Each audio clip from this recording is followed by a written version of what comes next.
They say you should never honk at the wrong person. I didn't just honk. I leaned in on it, held it there, made it personal. I didn't know what he was capable of until it was too late.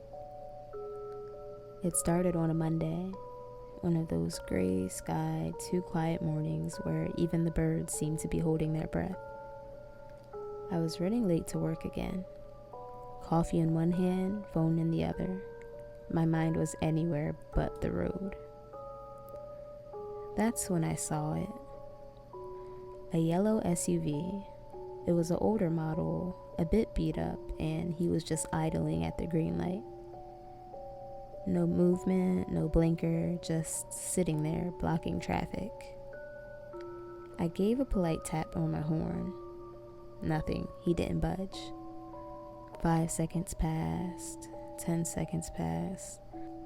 So at that point, I just held down on my horn.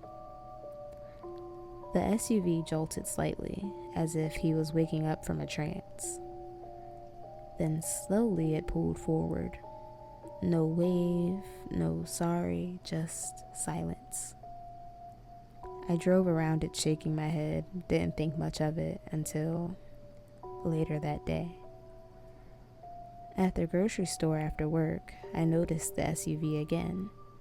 It was parked 3 spaces over.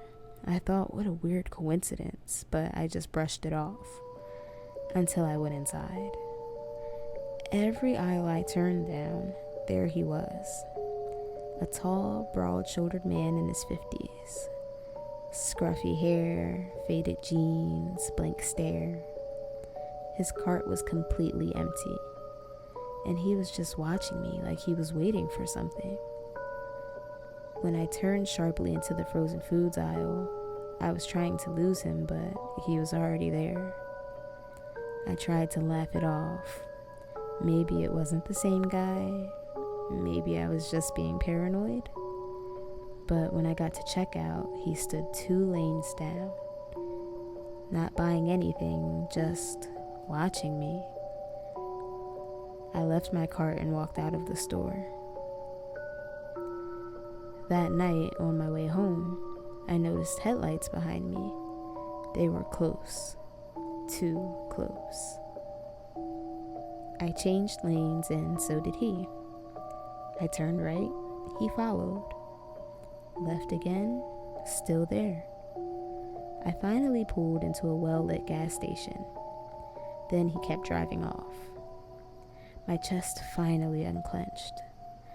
Maybe it wasn't him. Maybe just a bad day.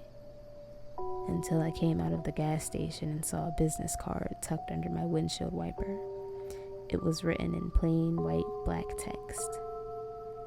Do you always treat people this way? The next morning, my phone rang. It was a block number calling, so I let it go to voicemail. You seemed rushed yesterday. People forget that little moments have big consequences. His voice was calm, measured, not angry. It was worse. Like he believed what he was saying. I blocked unknown callers, reported it to the police, but they said without a license plate, there was nothing they could do. They called it a coincidence. But I knew this wasn't random. I poked something and it was watching me now. Over the next few days, it escalated. My front door was left slightly open. A cold cup of coffee was left on my porch, exactly like the one I would always get. A voicemail that just played back the sound of me honking that morning. I started looking over my shoulder constantly. My friends said I was being paranoid. Maybe I was. But one night when I came home, all of the picture frames on my walls, every single one, were turned face down. They weren't broken, they were just reversed. The door was locked and there were no signs of forced entry. But someone had been there, quietly, calmly, making a point. I moved in with my sister for a while. I changed my routine. I took side streets. I stopped going out alone. It helped me. Weeks passed with no sign of him. Until yesterday. I was walking out of a bookstore when a woman honked at a man crossing too slowly in front of her. He stopped, turned slowly. His eyes met mine. I recognized him immediately. He didn't say a word, he just smiled.